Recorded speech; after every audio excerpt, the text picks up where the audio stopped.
Man, what's up, everybody? Welcome back to another episode of EOS. It's 1090 Jake, man. I'm rocking with y'all, y'all rocking with me. And for this video, I'm not going to be speaking on your favorite rapper. I'm going to be speaking on your favorite YouTuber and these snitching allegations.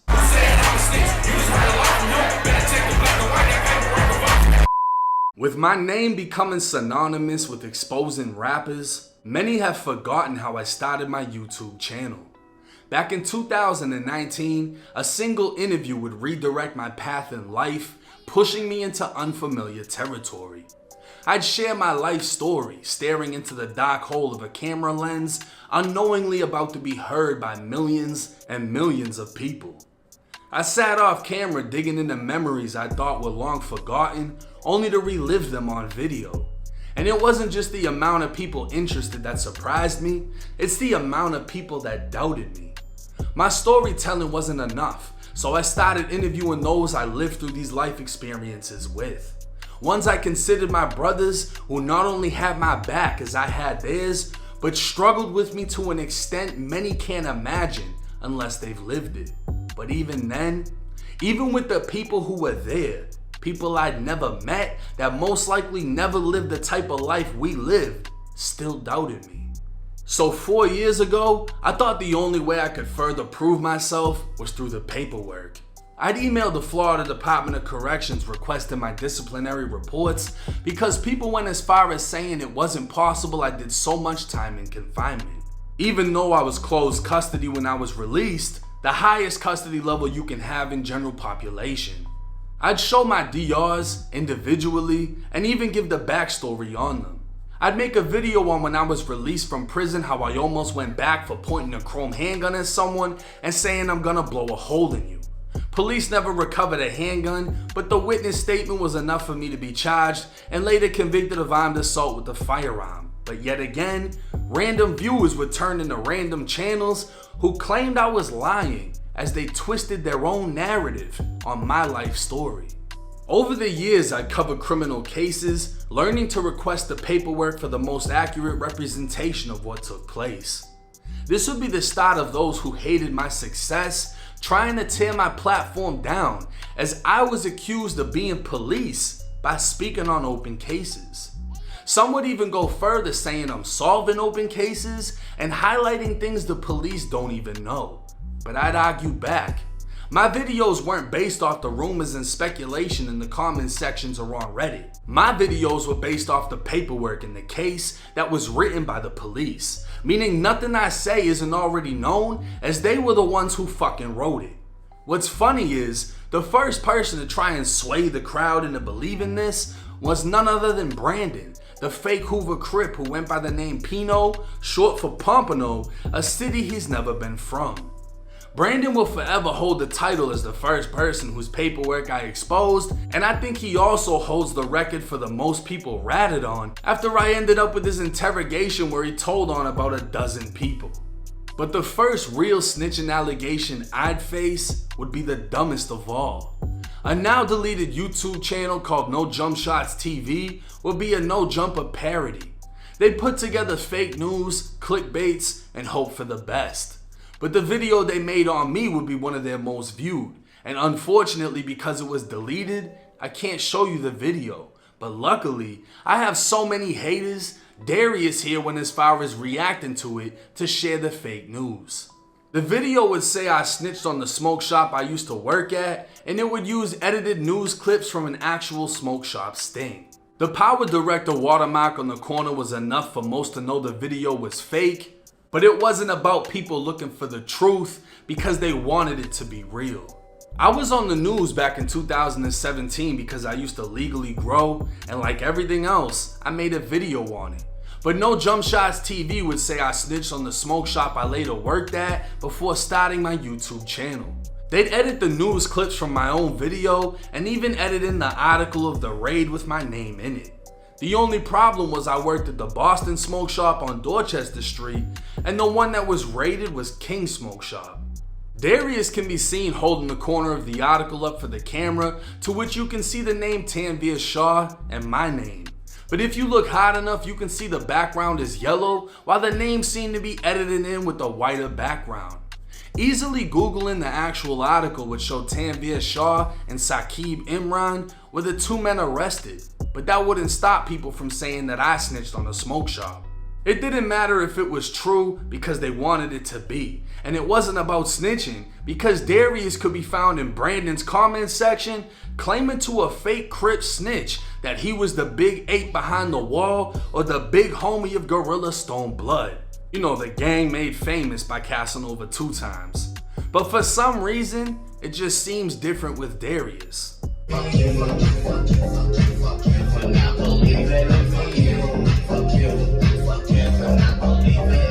And I also got arrested for a murder back in the day, but nobody wants to speak on it. An update on a shooting that we brought to you as a news alert last week. It happened on North Dale Mabry near I-275. Right now, these two men are accused of the shooting that sent 2 people to the hospital. They're facing multiple charges. Now you see how easy that was to fake? Let's continue. The next snitch allegation they put on me would come from an actual rapper and be much more publicized. A video interview of me with Channel 7 News in Miami could be seen all over social media after being live streamed by DJ Academics. I'd be accused of snitching on the inmates, getting prisons raided, and even getting correctional officers fired. But who was the one making these claims? None other than Boston Richey, the Tallahassee rapper whose interrogation video I just exposed. But how was I snitching on the inmates when the inmates were the ones sending me videos to post? How did I get prisons raided without any prisons being identified? They would claim the officers must have raided the prisons I was at, but I'd already been out of prison for 5 years. And what officers got arrested? See, the Florida Department of Corrections has a website newsroom that covers press releases, staff assaults, and officer-involved arrests. But not one article can be produced showing any officer was ever arrested. I made generalized statements on what I saw in prison 5 years prior, the equivalent of saying the prison I was at I saw knives and people got stabbed. Not only was every prison YouTuber speaking on the same shit at the same time, but I was trying to shed light on inmate deaths in the system and how many overdose deaths were being reported as natural or accidental. I was sent videos by current prisoners who couldn't get the message out, so I used my platform to be their voice, and like many have said, if I was a different color I'd be an activist, but because I exposed their favorite rapper, I'm snitching. Boston Richey must have thought he dug something up when the whole time this was posted on my Instagram with the caption reading, "Giving a voice to those who can't be heard." But I get it though. Boston Richey had to lie on me when he should have lied to the police. And then he does an interview with Academics months later talking about how depressed he was after his interrogation came out. Niggas moving like they tell us, moving iffy. I cut them off like Future did to Boston Richey. Now the third snitching allegation would be the best in my opinion, because I was damn near convinced. A mysterious YouTube channel by the name of Unspoken Crime Murders would tag me in his Instagram story with paperwork of a shooting. I'd reply back an hour later as I remembered the incident, laughing as I now realized this was when I shot my aunt's window out with a fucking BB gun and she called the cops. I gave the police 2 fake descriptions, and the paperwork would state, on March 23rd, 2012, the eyewitness Jacob Cherry made the following sworn statement. He was sitting in the living room watching television. He heard glass break in the bedroom and what sounded like a gunshot. He walked in the bedroom and saw 2 holes in the window. He looked out the window and saw 2 white teens about 13 to 14 years of age. One was Hispanic wearing a red t-shirt and shorts, the other was wearing a black t-shirt and green shorts. He was the one carrying the black airsoft handgun. They saw him looking at them and ran northbound on Fremont towards Waters. He has never seen them in the area before and cannot identify them. Now this is where Unspoken would start his long list of lies and deceit. Unspoken would state he doesn't show his face much, but he's connected to the industry. He'd also claim he had 13 interrogation videos in connection to the Boston Richey case, and because he didn't like how I portrayed Boston Richey in my video, he decided to look into me. He'd send me 8 pages from the Tampa Police Department relating to the BB gun shooting. You could tell he was excited, even cocky to have a paper saying I was an eyewitness and the potential impact this would have when the news broke. but I laughed it off and questioned him on where it actually said anyone was arrested. I'd already told him they were identified as Casper and Danny Phantom, how the two suspects never existed, and how I actually shot my aunt's window out. The following day, Unspoken would lie, claiming he just heard my interrogation along with my old co-defendant from the case that sent me to prison. I replied back saying, "What case was the interrogation from? I never had one in the case with Tyrell." I'd even send the paperwork over when detectives attempted to interrogate me when I was in jail. I've been caught with a gun. The gun traced back to an armed burglary of 15 other guns. They told me they were investigating my uncle's house before asking me if I wanted to talk to them. According to the paperwork, my response was piss off. The interview was ended and I was taken back to my pod. The following day, I had about 17 new felonies added to my case. So I questioned Unspoken, once again laughing it off, and he replied with a screenshot of everything he'd requested, which included 2 DVDs, insinuating that these were the interrogation tapes. 6 days had now passed when Unspoken took to Instagram with a post, now claiming 2 arrests had been made in the BB gun case. The paperwork would read 2 juveniles, matching the description I gave, were found a few streets away. Upon questioning, they stated they were just playing a prank and had no intention of causing harm. They were both read their rights and charged with blank, as much of the report was blacked out because the 2 arrested were quote unquote juveniles. And this is why I say this was the best accusation.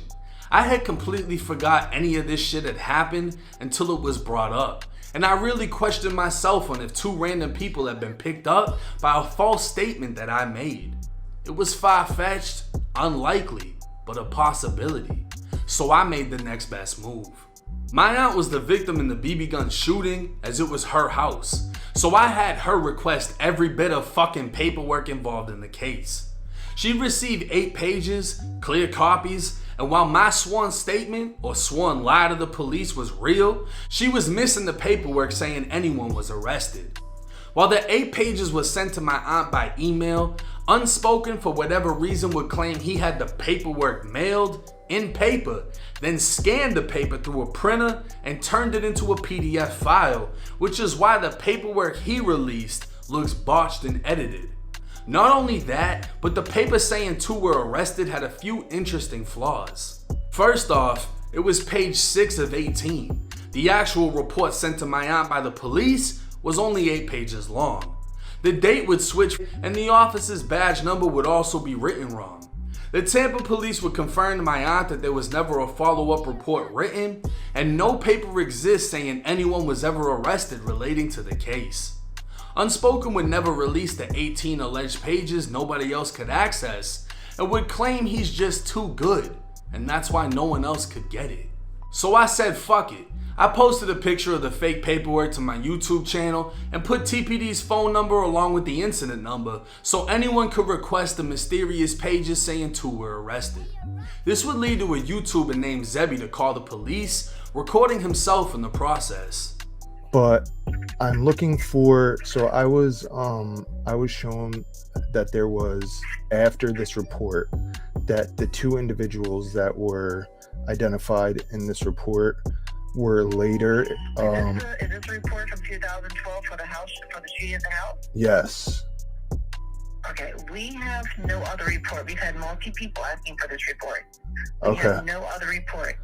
So there is no follow-up paper that says that they were arrested. Okay. I didn't think so. It looked fake, honestly. But I just wanted to double check for myself before I finish the story on it. And that just verifies it for me. I appreciate it. No problem, bye-bye. Thank you, Bella. There you have it. It's fake. Now apparently the police received so many calls that day, they already knew what everyone was asking for when they called. So with the arrest paper proven fake, Unspoken's fans would start questioning his credibility, asking him to drop the interrogation audio, to which he claimed he's waiting on me to say it's fake, and when asked why he wasn't dropping any of my paperwork on his actual channel, instead of posting it to Instagram or sending it to other people, he'd say he's simply busy with other content. But the truth was, He didn't want to destroy his fan base after being exposed for multiple lies. So he'd keep going. He'd post a picture to Instagram showing a 911 CD with my name on it, saying call them back, implying that I called 911. But instead of dropping it, he posted again saying, y'all 1090 fans need to chill. I'll release this when I feel like. If it's fake, block me. So not only was Unspoken claiming to have audio of me calling 911, he'd then share a screenshot of a video he uploaded to YouTube titled 1090 Jake, Witness Number 1, Full Paperwork Interrogation Audio. So Unspoken would still be claiming he has and heard the audio of me being interrogated. So fuck it. I'd request the same 2 DVDs he had, and come to find out, one DVD was my co-defendant's cell phone GPS showing his locations, and the other showed everything in his phone from his text to his pictures. There was no interrogation audio. Unspoken would later release the 911 audio to someone else, and even though he acted like I called 911, the audio was of the victim in my case. 911, where is your emergency? Actually, I just walked in my house and I could tell somebody's robbed us. What's your address? Is it a house, mobile home, or apartment? It's a house. Unspoken would fade into the background as his snitching allegations fell apart, still trying to use smaller channels to do his dirty work so he wouldn't fuck his face up with his audience. And he still hasn't actually shown his face to his audience. But those that never looked into the lie still think I told on 2 people that never existed, after it was posted by somebody who won't show their face.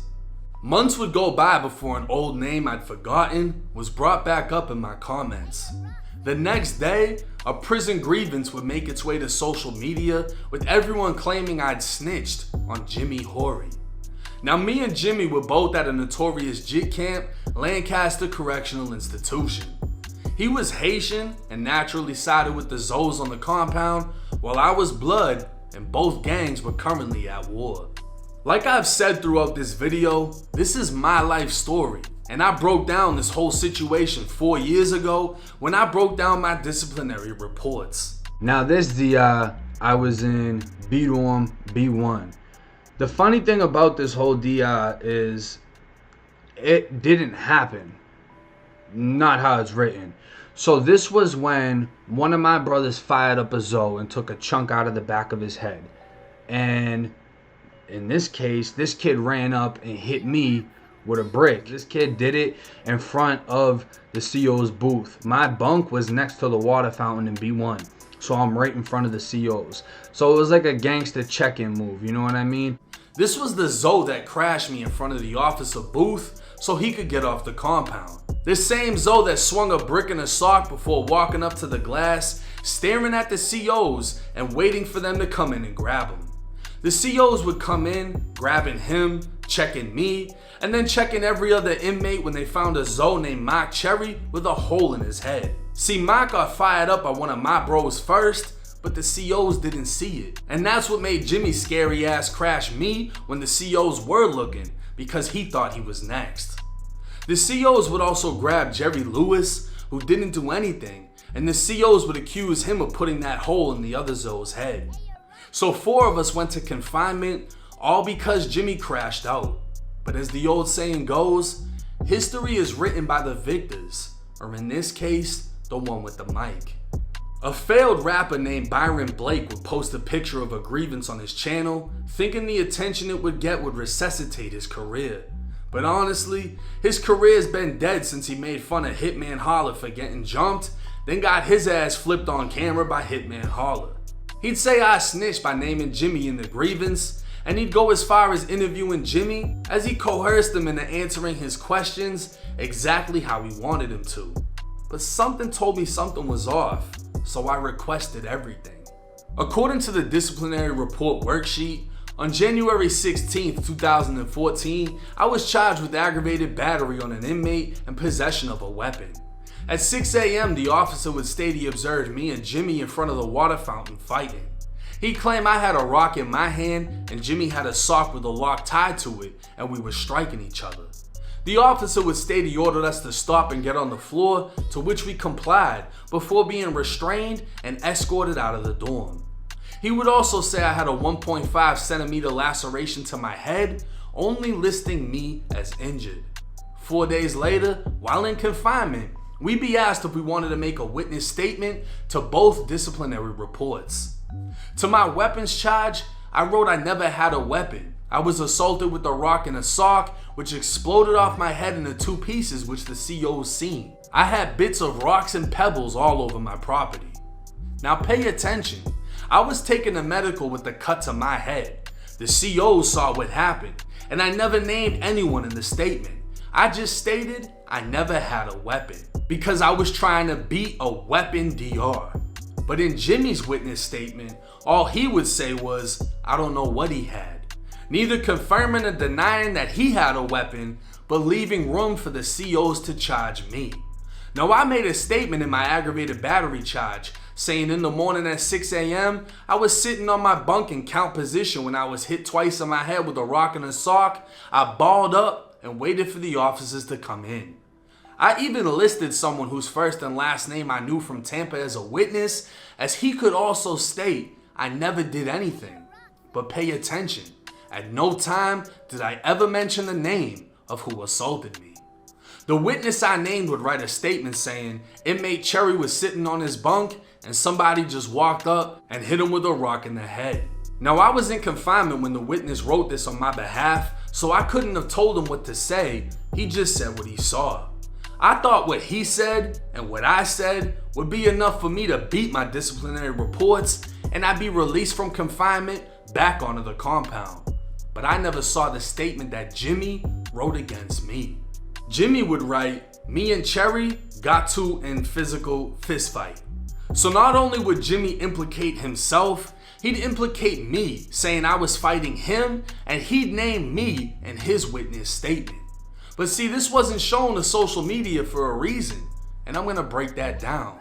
8 days after I was charged, I'd plead not guilty and be found guilty based on the officer's statements. I'd be given 60 days of confinement for both charges, totaling out to 120 days, or roughly 4 months. Now within the disciplinary report paperwork, it states appeal. If you are found guilty, you may appeal this decision by filing a formal grievance with the warden of your facility within 15 days of being found guilty. So for those who have never been to prison and have no idea what a grievance isn't a statement. It's the only way to appeal a disciplinary report in Florida State Prison. And it wasn't just 4 months in confinement. I was now pending CM or closed management, which is where you're shipped to a closed management prison, which is essentially a confinement prison. They wanted to send me CM2, which is a mandatory year in confinement. I write an appeal stating what was written in the disciplinary report, that I was assaulted by Jimmy Horey with a rock and a sock. He not only implicated himself by admitting what happened in his witness statement, he'd already been found guilty the same day I was, so nothing I said could have any effect on him. I'd also say how the officers beat everyone and lied in the reports, which would result in me being targeted in confinement by the staff, who started serving me empty food trays or trying to throw my food on the floor. I'd write a second grievance, and by this point, I'm just trying to get the fuck off the compound because I'd already have 4 months in confinement, and the word in confinement was, if you got sent to Lake City, the only privately owned prison in the state of Florida for youth offenders, you'd be immediately released from confinement. I had already been shipped from Sumter's CI for turning 19, as Sumter's JIT camp was only 14 to 18 years old. If I'd left Lancaster, the only place they could send me is Lake City, and I'd be immediately released from confinement. I'd write staff with threatening me, I'm in fear for my own safety, I've been told by staff they'd spray me and set me up with weapons, but I'd clarify I don't want to be placed in protective custody. See, I never had an issue handling inmates, it was the COs. I'd request to get shipped, but nothing would happen until the COs gassed the shit out of me and charged me with participating in a disturbance and disobeying an order for kicking the door down. I'd eventually be sent a response from the warden stating if I fear staff, I need to file an informal grievance to the colonel, which I never did. The 3 COs I named in the grievance were all interviewed and denied the allegations, and so my appeals or grievances were denied, and they retaliated by spraying me. Roughly 40 of us were transferred, and my youth offender status had been snatched, meaning I was now classified as an adult because of the violent DR that I caught, and I was being transferred to an adult prison. But it wasn't only me. My bro CT, who was actually in the cell with Jimmy, taking his food in confinement, was also getting shipped. And so was Jerry Lewis, the other kid who was beaten by the COs and charged with assault. We'd all end up in reception, then never see each other again, as we all went to different adult prisons. With the paperwork clarifying my grievance was against staff, an actual CO would comment on Instagram saying, "I'm a correctional officer in Florida. That's a grievance form, not a witness statement. COs don't even handle those forms, and if 1090 Jake was to tell on somebody, he would need to fill out the witness statement as well. I'm just saying." And as we saw, the only person that named anyone in their witness statement was Jimmy Horey. Another person would comment that surprised me more than the CO, and that's Mo, a former Florida inmate who served almost a decade and was actually able to change laws in the Florida prison system and has a well-known history for battling prison abuse. He would say, "Bro, that's called a grievance. He wrote the officers up for setting him up and forcing him to lie about someone attacking him. There was nothing wrong at all wrong about filing a grievance. That's how you fight back against the system. This isn't paperwork. It's actually his own words exposing how the police set him up and extorted him." So while it's proven I didn't snitch on anyone in my grievance, and I was actually snitched on by Jimmy Horey's witness statement, the internet is the internet. The majority of it being people who have never been to prison and don't know the difference between snitching, a grievance, or even a plea deal. What's funny as hell though, is I requested Jimmy's paperwork, and come to find out while we were in confinement, he wrote a fucking grievance. In January of 2013, he was released from confinement after an incident in B-Dorm when he was stabbed by inmate Kenneth Lizamore. He asked if he could be moved to a different dorm so he could avoid problems. He let the officers know he can't afford to go back to B-Dorm because it will cause him lots of trouble. They put him back in B1 and several inmates started making threats to him that they're gonna get him from round by assaulting him if he doesn't get out of B-Dorm. So he told the CO and asked to be moved. The officer response was, "You might as well go ahead and crash. That's the only way you'll get from round." Jimmy would say he can't sleep. He has to stay up all night to see who's after him to wet him. He'd say after count time an inmate ran out of the bathroom and assaulted him with batteries in a sock. So Jimmy got up and looked around to see if the officers were in the booth. Jimmy then wrote, "Come to find out the officers saw the inmate assault me but didn't do anything about it." So not only did Jimmy say what inmate stabbed him, he said he can't live in B-Dorm, asked to be moved, and said after he got fired up, he stood up and stared at the CO booth, just like he did when he crashed me. The CO told him his only way out of B-Dorm was to crash. So what did he do? He crashed me in B-Dorm in B1, just like I fucking told you. Now isn't it hilarious that he wrote a grievance saying, "I got stabbed in this dorm, I can't go back into this dorm because they're gonna flip me in this dorm. I told the CO in this dorm I can't be in this dorm. The CO told me I need to crash to get out." And then who does he crash? Who does he fucking crash in B-Dorm? And then I say he crashed. People are like, "Nah, how do we know that's true? How do we know he went up to the COs and looked in the booth for help?" Because he wrote it in his fucking grievance that he did it before. But you know what's crazy? Byron Blake was dick riding this dude, did an interview with this dude. And to request my paperwork, you would have seen that he wrote a witness statement in the grievance. So the whole time you're accusing somebody of being a rat, you're interviewing a fucking rat that you knew was a rat. So explain that. Now the last snitching allegation isn't entirely new and is piggybacking off an old one with a new one added to it. Kodak Black's lawyer, Bradford Cohen, would post a screenshot of a no-jumper post saying 1090 Jake says writing a grievance is not the same as snitching. Within his caption he'd write, "This story is strange. This gentleman wanted an interview with Kodak about his feature on a record. When he didn't do the interview, this guy came out and said that somehow Kodak told on jail guards. When I filed a lawsuit against guards, part of the basis for the commutation, for failing to allow Kodak access to religious leaders and abuse, that was telling. Meanwhile, I just got DMs from a person with documents where Mr. Cherry gave a sworn statement as a witness in the shooting and gave a statement to police about another incident. Now let me tell y'all the problem with this. The problem with his post was his timeline was off. Kodak shouted me out at Rolling Loud for exposing rats, but he did it right after collabing with 6ix9ine. I'd make a video on it, I'd offer to do an interview at the end of the video, and he'd reply on Instagram Live accusing me of snitching for reciting his lyrics, "How you lose your bitch to a snitch." He'd also say, "Man, come on, man, bruh, man, sucker, cause you don't know me. I swear to God." And it's like, bruh, y'all ain't on that. I'd then make a response on Instagram pointing out the bullshit in what he said. You made a video dissing me, saying I'm snitching for talking about the lyrics that somebody lost their bitch to 6ix9ine. And apparently it wasn't Anwell whose bitch was in the video. Apparently it was somebody else. But staying on the lyrics, it says you a one-man army. You ain't never need a click. But I wanted to interview you about how when you was a one-man army in the feds, you were rocking behind the Bloods. And then you just did a song with the biggest rat that ratted on the Bloods. Is that for like disease ain't that big across America?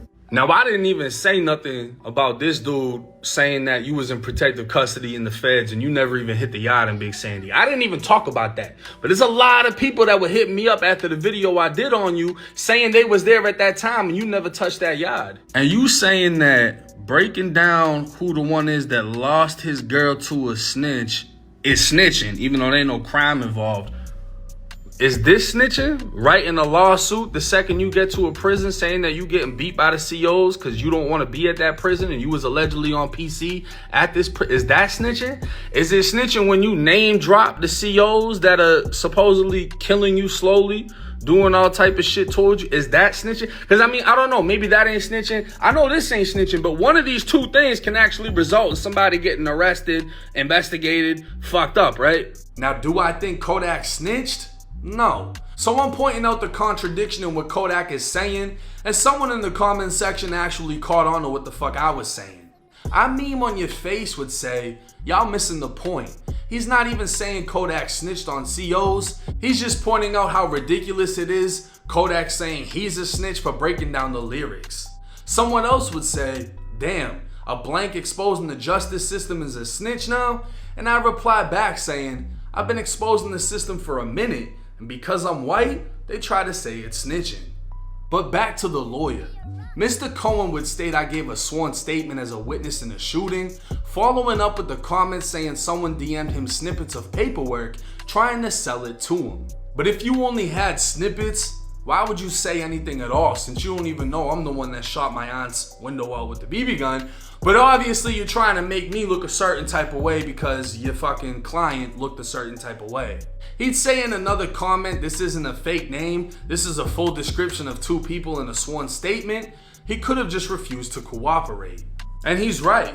I gave two descriptions on two people that never existed and nothing ever came from it.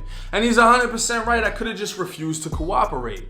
Just like Kodak could have stopped when that girl in South Carolina refused to cooperate, and we know how that ended. Now, the lawyer would say I gave a statement to police about another shooting, and this was interesting because someone sent me the snippet of paperwork. Another anonymous page would post a piece of paper, and while you can't read much, you can read Mr. Cherry made a spontaneous statement to the officers. Another typed out picture would say Cherry said he was in the Springs and had to pee and went up to a bando or vacant house and was next to a couch. Something caught his eye and he saw the butt of a gun. He said the gun was silver/gray with a brown handle. He said the gun looked old but the bullets looked new. There were only about 4 bullets in there. Now once again, this paperwork came from a situation I covered on my channel titled I Shot the Gun, She Passed Away. And since nobody was willing to buy the paperwork from an anonymous page, I requested it all for free.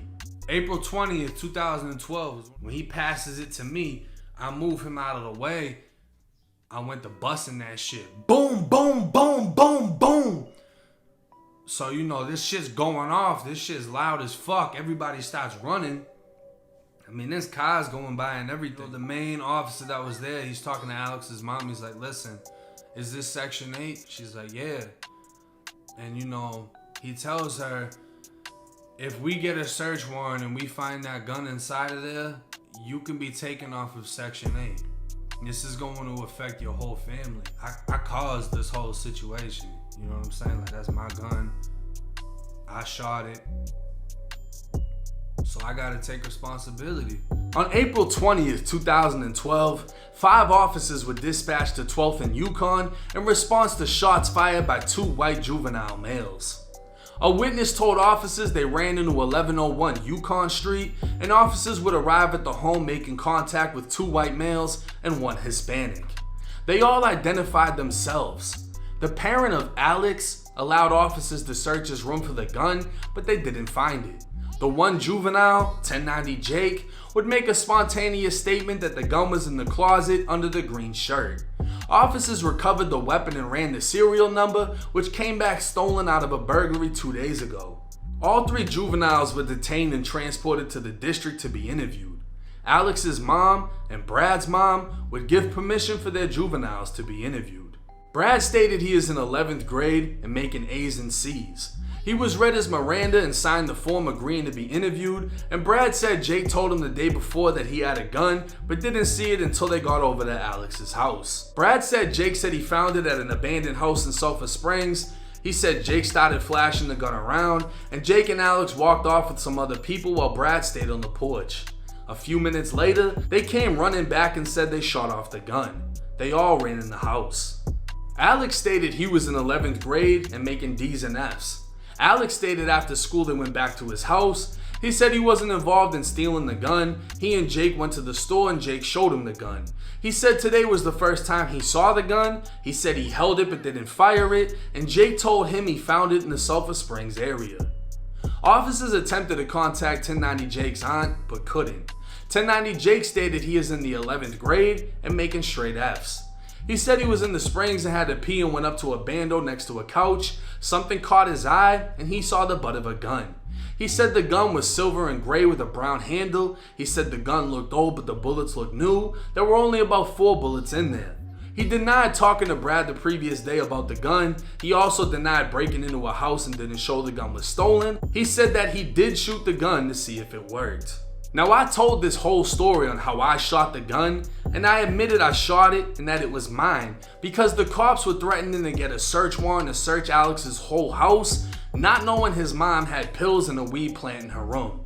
So because I shot the gun and we were standing in front of Alex's house as Alex's mother started to cry, begging him to tell the police where it is, I told the police where it was. I said it was mine. I shot the gun, I found the gun, and I was willing to take all responsibility because I didn't want them getting a search warrant, finding all of his mother's shit, and then snatching their Section 8. But the funniest thing about all of this is everyone said the story was fake because I shot a gun off and nobody got charged. According to the paperwork, me and Alex both denied stealing the gun, but both confessed to possessing it. The investigation into the burglary led to evidence linking both me and Alex to the burglary. Alex was subsequently arrested and gave a post-Miranda confession implicating himself and me. Additional evidence plus the fact that I had possession of a gun led to a warrant, but I had been sent to a program for 3 months in Orlando and would be charged upon release. No charges for discharging a firearm would be placed due to the cooperation at the time the firearm was recovered. So like I said in the video, I ended up going to a program in the O. Alex ended up getting picked up at a later time. I escaped the program, got picked up in Orlando, and had warrants in Tampa, and ended up getting transferred from Orlando's juvenile facility over to Tampa's. So yeah, I told the cops where the gun was that I fired. I told them I found it, and I'm the reason nobody got booked. Meanwhile, Brad told the police I had the gun the day before. Alex would later tell me the only reason he was charged with the burglary is because they found his fingerprint on the safe the gun was stolen from, but Alex never said anything against me, Because when I went to court, they told me they have no new witnesses, statements, or confessions, and I beat the entire case. So we never got charged with shooting the gun. We got charged with the burglary the gun came from and possessing it. Because Alex never said shit, I beat the whole fucking case. So in the paperwork it says Alex gave information that implicated me. I don't believe it. Because like I said, I beat everything. So yet again, another anonymous page tried and failed. They obviously wrote out some paperwork because it looks nothing like what I requested, making me think Unspoken is now using fake pages. But either way, they tried to sell a snippet to the blogs and send it to Kodak's lawyer so they could paint an image that I snitched. So the smoke shop didn't work, the news clip didn't stick, the BB gun fell apart, the grievance got thrown out, and the shooting was dropped. But the problem with social media is if you let a lie live, it eventually turns to the truth. So here I am, killing all the fucking rumors. Now there ain't nothing else to say in this video. There's nothing else to explain. If you're still confused for some fucking reason, rewind it, rewatch it, understand it, whatever you need to do. But none of these accusations are gonna stop me. None of these accusations have affected me. And y'all have been asking me for a video on these different situations, so I said fuck it. I'm gonna make one video, putting them all together, and shoot every allegation down. It's 1090 Jake. I'm rocking with y'all, and y'all rocking with me. Fuck your favorite rapper. Till next time.